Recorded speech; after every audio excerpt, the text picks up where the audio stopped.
Bienvenue dans le podcast Les Inspirés, un podcast qui s'adresse aux personnes créatives et sensibles pour les aider à dépasser la page blanche avec facilité grâce au dessin relaxant, méthode Zentangle et à l'art journaling, expression créative libre dans un carnet. Je m'appelle Gisèle alias Gigi Hook, artiste, coach créative et enseignante certifiée de Zentangle depuis 2017. Envie de créer avec moi et d'être guidée étape par étape dans votre prochaine création, même si vous n'avez jamais dessiné avant, je vous donne rendez-vous sur mon site www.gigihook.fr pour accéder à une vidéo gratuite dans laquelle je vous fais une démonstration d'art inspirée du Zentangle.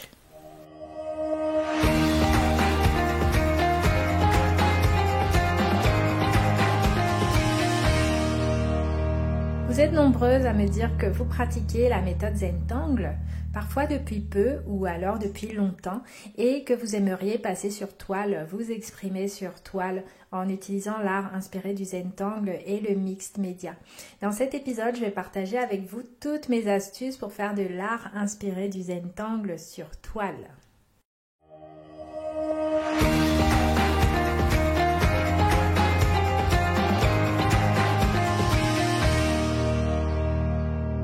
J'ai fait ma toute première toile il y a environ 20 ans. C'était du collage de serviettes, une technique que j'avais apprise dans un magasin de loisirs créatifs pour décorer des meubles et des objets en bois par exemple ou en carton. Et j'ai repris la même technique en fait sur une toile. J'étais contente d'avoir testé, mais j'étais un peu déçue parce que cette toile du coup me paraissait très basique, simple. Pour moi, une enfant de 4 ans aurait pu faire la même chose et j'ai décidé que je n'étais pas douée. Et pendant plusieurs années, j'ai simplement stoppé, je n'ai jamais réessayé, tout simplement. Et c'est au moment où j'ai découvert l'art journaling, il y a environ 10 ans, que j'ai réessayé. Donc j'ai réessayé quelques années après. J'ai commencé à jouer avec les textures, m'amuser avec les pochoirs, les peintures. J'ai suivi des tutoriels, j'ai appris pas mal de techniques. Et donc pour la nouvelle toile que j'ai testée, justement 10 ans après, j'étais beaucoup plus satisfaite. J'étais contente de moi, des techniques que j'avais utilisées. Mais je n'y étais pas encore vraiment. Je n'avais pas l'impression d'exprimer qui j'étais sur mes toiles. Pour moi, c'était juste un endroit où j'étais venue déposer des techniques. Et cette dernière partie est venue vraiment avec le temps et la pratique et le vrai lâcher prise sur le résultat. Donc vraiment ce qui me manquait, ce qui m'a manqué dans les premières toiles, c'était la vibration. C'était est-ce qu'il y avait vraiment de moi là-dedans ou pas? Et c'est ça qui est devenu ma question principale. Donc c'est vraiment tout un cheminement. Et dans cet épisode, je vais partager avec vous des astuces techniques pour faire de l'art inspiré du Zentangle sur toile et aussi vous inviter justement à vous questionner pendant ce processus pour que vous puissiez non seulement démarrer dès aujourd'hui, quel que soit votre niveau de pratique, mais que vous puissiez aussi intégrer à tout ça, à tout ce processus, votre propre vibration. Qu'est-ce que vous avez envie de transmettre? Qu'est-ce qui brûle là au fond de vous que vous avez envie de mettre sur vos toiles? Si vous ne savez pas encore ce que c'est la méthode Zentangle et l'art inspiré du Zentangle, je vous invite à aller écouter le tout premier épisode de ce podcast, 5 étapes pour créer avec la méthode Zentangle et l'art journaling. Donc dans cet épisode, je vous explique vraiment ce que c'est cette méthode, comment elle se pratique, toutes ses vertus et comment vous pouvez l'utiliser dès maintenant en fait pour créer.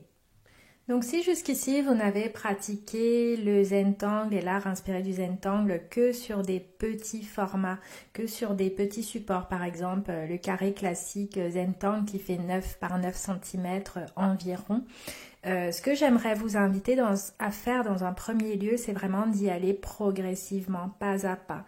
Donc pas forcément tout de suite passer du petit carré de papier à la grande toile, mais vraiment sortir du cadre très progressivement. C'est ce que j'enseigne en général dans mes cours, dans tous les parcours que je propose. C'est vraiment évolutif où peu à peu on sort du cadre, on va sur des parties un peu plus, on va sur des supports un petit peu plus grands, différents pour aller au final sur le support qu'est la toile. Mais en tout cas, je vous inviterai à vraiment y aller progressivement. Donc par exemple, si jusqu'ici vous avez créé sur des petits papiers, vous pouvez prendre par exemple un carnet un peu plus grand, un carnet sur 2 pages et créer directement sur 2 pages.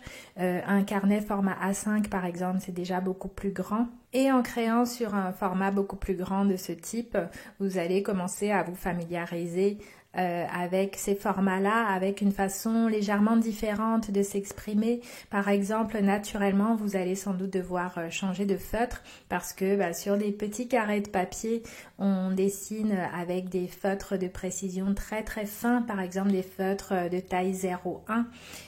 Mais quand vous changez de support, que vous allez sur des choses, sur des supports plus grands, c'est pas forcément intéressant de rester avec des feutres très très fins parce que déjà ça prend beaucoup de temps et ça change de toute façon. Le rendu est différent si vous utilisez un feutre très fin sur un très grand support plutôt que si vous utilisez un feutre un peu plus grand. Mais en tout cas, c'est des espèces de problématiques auxquelles vous allez être confrontés. Et vous allez beaucoup apprendre sur ce chemin-là. Donc c'est d'ailleurs pour ça que dans les vidéos que je propose en général, j'aime bien mélanger et faire de l'art inspiré du Zentangle directement dans un carnet, dans un art journal, parce que c'est déjà une première approche en fait pour sortir du cadre, faire autrement et commencer à ajouter en fait d'autres médiums, à commencer à faire du mixed média justement en mélangeant les choses, en posant des couleurs, parfois de la peinture acrylique. C'est des projets que je propose beaucoup aussi où on vient s'exprimer avec de la peinture acrylique et aussi avec des motifs Zentangle, et c'est un terrain de jeu qui est vraiment très très riche, qui va vous aider à prendre de la liberté, vous amuser totalement en fait et apprendre à lâcher prise sur ce processus. Donc vraiment, si vous avez cette possibilité là, plutôt que tout de suite de passer du petit carré de papier à la grande toile, je vous inviterai à faire un crochet quand même par l'art journaling, donc de prendre un carnet et de venir vraiment vous exprimer dans ce nouvel espace-là. Donc je vous ai parlé dans l'introduction de cet épisode justement du fait d'être vraiment soi, de mettre son âme, son cœur dans ses toiles. L'art journaling va beaucoup vous aider à ce niveau-là. En tout cas, le fait d'utiliser un carnet ou un support plus grand, intermédiaire en fait, entre le petit carré de papier et la grande toile, ça va vous offrir un espace neutre où vous allez vraiment pouvoir venir poser vos ressentis. C'est pour ça que j'aime beaucoup le format du carnet, parce que ça me rappelle un peu un carnet, un journal intime. Donc ce carnet qu'on va avoir, dans lequel on va venir écrire tous nos ressentis, tout ce qu'on ressent au quotidien, notre vie, nos aspirations. Pour moi, un art journal a aussi la même fonction. C'est dans mon art journal que je vais venir poser mes envies, mes besoins, poser mes émotions, et à chaque fois ce ne sera pas avec des mots, mais ça sera avec de l'expression créative, de l'expression artistique. Donc dedans, les motifs Zentangle, la méthode Zentangle va m'aider aussi pour ça, parce que les motifs parfois m'évoquent certaines choses, certaines vibrations, certaines émotions. Donc je vais vraiment à chaque fois les poser en conscience. Les couleurs pareil, je vais vraiment les poser en conscience et sans attente forcément, parce que quand on se met sur une toile, vu que souvent elle a vocation à être exposée ou accrochée, au début en tout cas on va souvent beaucoup se mettre de blocage à ce niveau-là, se projeter dans un résultat, se dire qu'il faut absolument qu'elle soit réussie, qu'elle soit bien, et ça va couper aussi notre expression libre, parce que on va se bloquer justement par rapport à toutes nos perceptions et nos projections. Donc le carnet, ou en tout cas tout format intermédiaire, va être comme un espace neutre dans lequel on va s'autoriser à explorer déjà niveau technique, explorer des techniques aussi, explorer certains médiums qu'on ne peut pas explorer sur des petits carrés de papier par exemple. Et d'un autre côté aussi, ça va nous permettre d'explorer nos ressentis, nos émotions, les vibrations qu'on a envie de mettre justement dans nos créations, dans notre art, et puis prendre le temps de développer tout ça avant de passer sur toile par exemple. Après, tout ça, c'est vraiment simplement des suggestions pour si jamais vous n'arrivez pas encore à passer sur toile, que vous avez ce type de blocage. Ça va vous permettre justement de pouvoir faire une transition. Mais dans tous les cas, vraiment, c'est vous le maître à ce niveau-là. C'est vous qui décidez, c'est vous qui sentez les choses. Donc, si vous sentez que là, dans votre pratique, vous êtes prête, par exemple, à passer directement sur toile tout de suite, sans faire de partie intermédiaire, où vous testez les techniques, vraiment, allez-y. C'est vous qui créez, c'est vous qui sentez, c'est votre âme. Donc, vraiment, écoutez-vous en priorité. Donc quand vous changez de format, techniquement, comme je vous le disais, vous allez devoir parfois changer aussi de médium. Les feutres fins, ça ne va plus du tout fonctionner. Les feutres de précision fins, par exemple, ça marche pas forcément sur toile. La toile, c'est rugueux, c'est pas comme le papier Zentangle, spécial Zentangle, qui est vraiment très très lisse, très agréable, parfait pour ce type de feutre justement. Mais ça va pas forcément ressortir ou marcher pareil sur une toile. Donc là, vous allez devoir changer de médium. Par exemple, opter pour des feutres plus gros, des très gros feutres ou des feutres de taille moyenne. Les feutres pinceaux aussi, ça marche très bien et c'est super si vous utilisez d'autres médiums, par exemple des pastels, de la peinture acrylique. Les feutres pinceaux, ça va être vraiment top pour faciliter le dessin. Vous pouvez aussi, vous avez cette option de prendre un pinceau plus ou moins gros chargé de peinture que vous allez utiliser pour venir dessiner vos motifs, par exemple sur une grande toile. Là, chez moi, j'ai une toile qui fait à peu près 1,50 m de haut. Et forcément, vu qu'il y a beaucoup d'espace, j'ai travaillé vraiment les couleurs dessus et ensuite j'ai pris un très gros pinceau en fait pour venir dessiner des grands motifs sur ma toile. Donc c'est pour ça aussi que le fait d'avoir un espace intermédiaire pour faire tous ces essais-là, c'est vraiment hyper pratique. Vous pouvez prendre des grandes feuilles par exemple ou des carnets, des grands carnets comme je vous disais, pour venir y poser justement votre pinceau, votre peinture acrylique et tester un petit peu les rendus, différents types de peintures. Je parle souvent de la peinture acrylique, mais il y a tellement d'autres peintures aussi qui existent. Donc prenez vraiment ces espaces intermédiaires là pour tester les techniques avant de passer sur toile.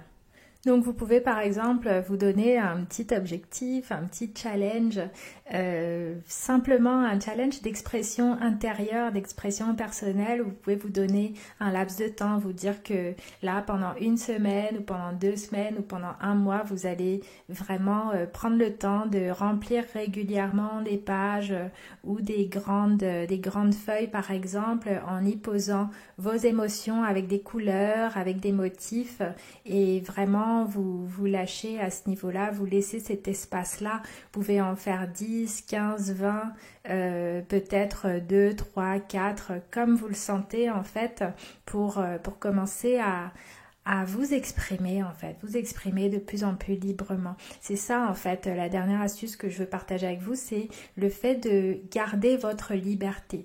Là, il y a des méthodes que j'enseigne et qu'on voit beaucoup qui sont la méthode Zentangle, avec notamment les motifs Zentangle qui sont très spécifiques. D'ailleurs, il y a un épisode dans ce podcast qui s'appelle comment créer ses propres motifs Zentangle, dans lequel je vous parle justement de ces motifs, ce qui fait leur spécificité, pourquoi ils sont spéciaux et uniques et pourquoi on ne peut pas utiliser n'importe quel motif pour pratiquer le Zentangle.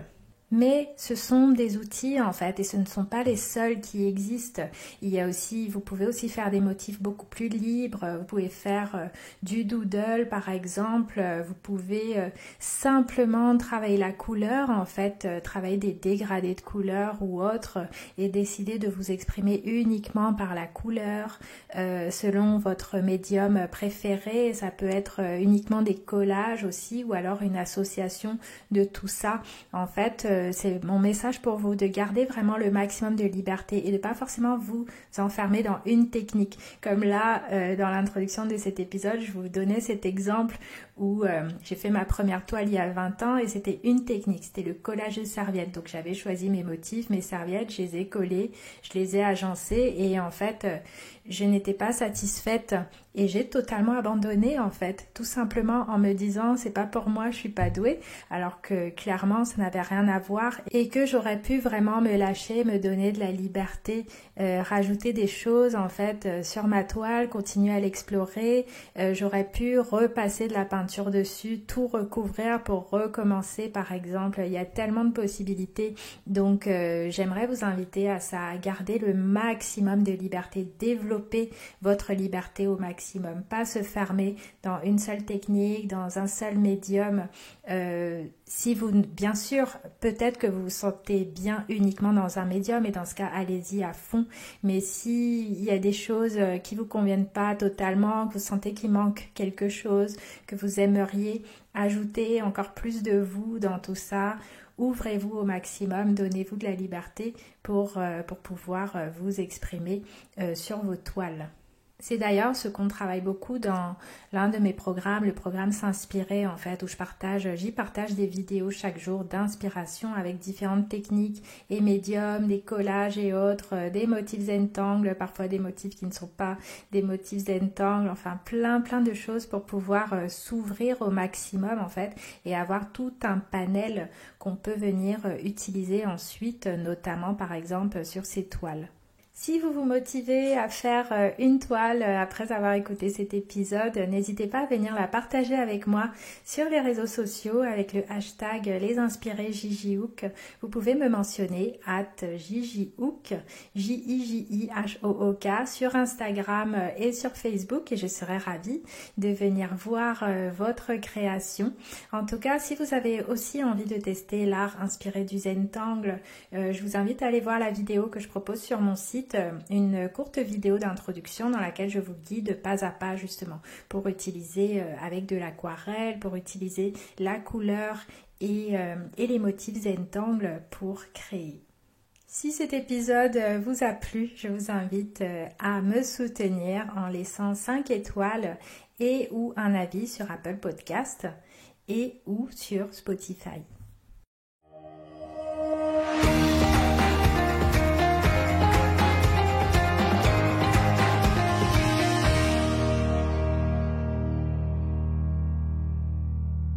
Si vous voulez être guidé en vidéo dans votre prochaine création pour découvrir l'art inspiré du Zentangle et l'art journaling, je vous donne rendez-vous sur mon site pour accéder à une vidéo gratuite dans laquelle je vous fais une démonstration d'art inspiré du Zentangle. C'est facile à suivre, c'est accessible à tous. Il vous faut simplement un feutre noir, un carré de papier et un peu de couleur. Rendez-vous donc sur le lien qui est en description de cet épisode ou sur mon site www.jijihook.fr pour pouvoir accéder gratuitement à cette vidéo qui dure environ 20 minutes et qui va vous permettre de démarrer. À très bientôt pour le prochain épisode.